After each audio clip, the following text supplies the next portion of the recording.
In 1917, the Russian Empire confirmed the fragility of empires. The February Revolution toppled the Russian emperor. In the chaos, the new provisional government in Petrograd scrambled to maintain control of distant regions. In the Caucasus, it created the Special Transcaucasian Committee, known by its Russian abbreviation, Sejm, to act as the highest civil authority. But Russia continued unraveling. In October 1917, the Bolsheviks seized power in Petrograd. The shockwaves traveled south to Tiflis. The local leadership refused to recognize the Bolshevik coup. Sejm was replaced by a new body, the Transcaucasian Commissariat, which rejected Bolshevik rule and asserted autonomy from the new regime. The Caucasus was now drifting away from Russia. In February 1918, representatives of the Transcaucasian Commissariat formed a parliament called the Transcaucasian Sejm. The peoples of Transcaucasia, Georgians, Armenians, and Azerbaijanis, sought independence. But new challenges and trials awaited Transcaucasia. As Russia disintegrated, its army on the Caucasus front collapsed. Soldiers deserted. Command structures crumbled. The frontier lay exposed. In early February 1918, Ottoman forces advanced. What had once been a fortified front line became a vacuum. Armenian volunteer units and remnants of the former Russian Caucasus army tried to resist, but coordination was poor, supplies were scarce, and morale was shattered. The Ottoman army moved quickly. Territory lost earlier in the First World War was retaken. By the 24th of March 1918, Ottoman troops had crossed the pre-war border and entered lands that had belonged to the former Russian Empire. Then, in early March, came the Treaty of Brest-Litovsk, signed between Soviet Russia and the Central Powers. The Transcaucasian regions of Kars, Batum, and Ardahan were ceded to the Ottoman Empire. Ottoman forces now marched not just as invaders but also as claimants to land that had been legally transferred. The Caucasus came under attack from the Ottoman Empire. On the 22nd of April 1918, the Transcaucasian Sejm proclaimed the new state, the Transcaucasian Democratic Federative Republic. For a moment, it seemed possible. The federation of Georgians, Armenians, and Azerbaijanis united against an outside threat. But unity proved fragile. Each nation had different priorities. Georgians leaned toward European-style social democracy and protection by the German Empire's side. Armenians were fighting for survival amid the advancing Ottoman army, which threatened to wipe out the remaining population of eastern Armenia. The political goal of Azerbaijani leaders was to declare and establish an independent, democratic, and secular state linked by political and military ties to the Ottoman Empire. The war with the Ottoman Empire continued. Internal divisions deepened. Trust eroded. By late May 1918, the federation collapsed. Out of the ruins, three republics emerged. The Democratic Republic of Georgia was led politically by the Georgian Bolshevik Party. The First Republic of Armenia was dominated by the Transcaucasian Party. The Azerbaijan Democratic Republic, where the Musavat Party held leadership. Their independence came not as a gift, but as a necessity, born from imperial collapse, foreign invasion, and ethnic fragmentation. The territories of Azerbaijan were absorbed by the Russian Empire during the first 30 years of the 19th century as part of its large-scale conquest of the Caucasus. In 1917, as the territory of the former Russian Empire dissolved into chaos, two Transcaucasian governorates, Baku and Elizabethpol, found themselves at a pivotal moment in history. In these lands, Azerbaijanis, the Turkic Muslim people, made up a clear majority. They owned most of the rural land, cultivated the soil, and lived in communities. Baku contained one of the world's most valuable resources, oil, whose production was owned and controlled by large foreign corporations. Oil constantly fueled Bolshevik Russia's desire to gain control over the Baku oil fields and the country. In November 1917, in the power vacuum following the Russian Revolution, a group of Bolsheviks and left socialist revolutionaries proclaimed the Baku Soviet. Leading it was Stepan Shomian, appointed by the Kremlin as extraordinary commissar of the Caucasus. The Baku Soviet proclaimed itself the highest administrative authority in Baku. The Bolsheviks claimed they aimed to establish workers' power and equality. But in truth, their goal was to control Baku and its soil for Soviet Russia. Azerbaijanis constituted the majority of Baku's population by 1918 and owned most of the land. They also comprised the majority of the workforce, a small merchant class, and held some commercial and financial positions. The Christian Armenian diaspora in Baku was second in size after the Azerbaijani one, including approximately 4,000 members of the Armenian militia organized under the auspices of the Armenian Revolutionary Federation Transcaucasian.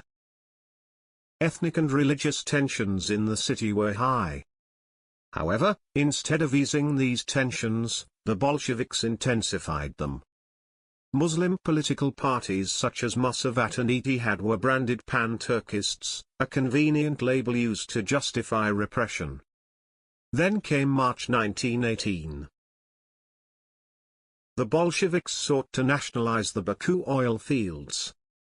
In contrast, the Azerbaijani Musavat party advocated preserving and developing international oil production in Baku. As the power of the Baku Soviet grew, members of the Armenian party Transcaucasian united with the Bolshevik-led Soviet against the Azerbaijani Musavat party, which they saw as a threat to the Armenian diaspora. In late March, Bolshevik forces, along with their allies, the Armenian militias of the Transcaucasian party, launched an attack on armed groups of the Musavat party in Baku. What unfolded came to be known as the March Days. For several days, the city descended into chaos. Entire neighborhoods were shelled. Homes were stormed. Civilians were killed. Estimates indicate that between 3,000 and 12,000 Muslims lost their lives. Thousands more fled in terror. Survivors fled westward to Sevastopol, modern Ganja, bearing tales of massacre and Bolshevik perfidy. For many Azerbaijanis, the events of March 1918 signaled the Bolshevik policy of gaining control over the country and its resources through violence. Just days later, on the 13th of April 1918, Shomian and his allies declared the Baku Commune. The oil fields, which had been exploited with significant foreign investment, were nationalized. The Kremlin gains control over Baku oil, ignoring the human cost and international law. Far from Baku, Azerbaijani leaders chose a different path. On the 28th of May 1918, in Tiflis, the Azerbaijan National Council declared independence. The Azerbaijan Democratic Republic was established as the first secular democratic republic in the Muslim and Turkic world.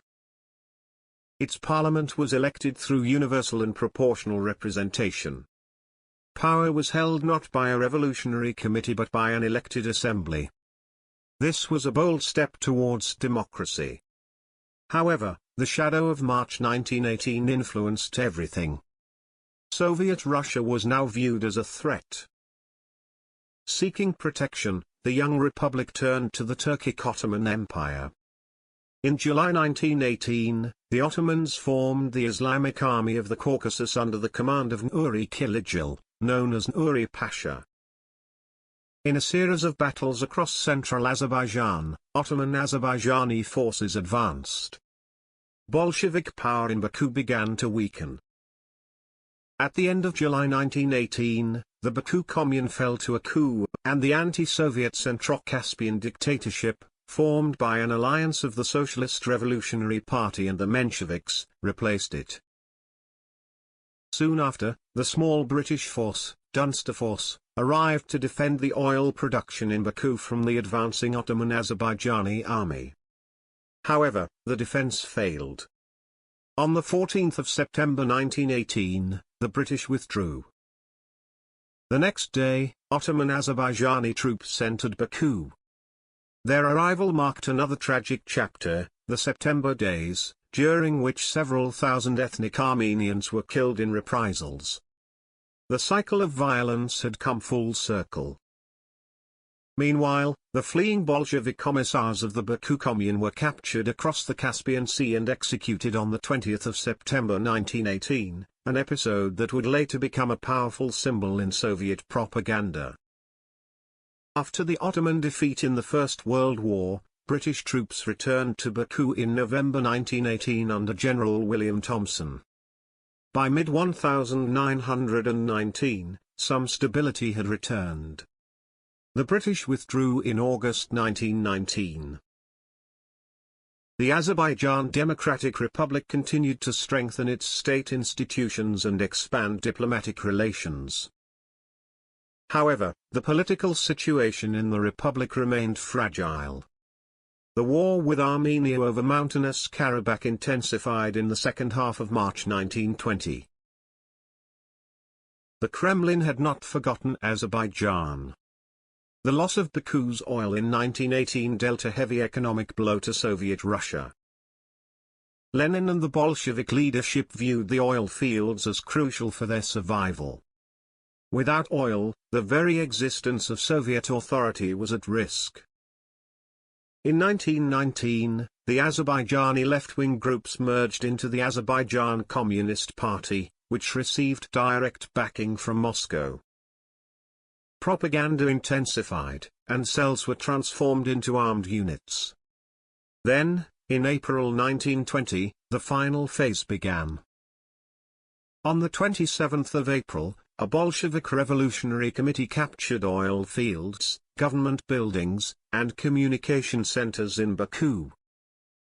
The next day, the 28th of April, the Red Army entered the city. Resistance was minimal. The Azerbaijan Democratic Republic was dissolved after only 23 months, and the Azerbaijan Soviet Socialist Republic was proclaimed.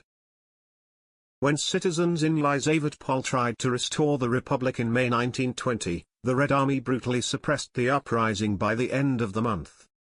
The experiment in Azerbaijani democracy had failed. Between 1917 and 1920, Azerbaijan became a battleground for ideology, the expansion of the Bolshevik Empire, oil, and survival. The Bolsheviks spoke about liberation but acted as imperialists, using military force to secure strategic resources and to colonize Azerbaijan.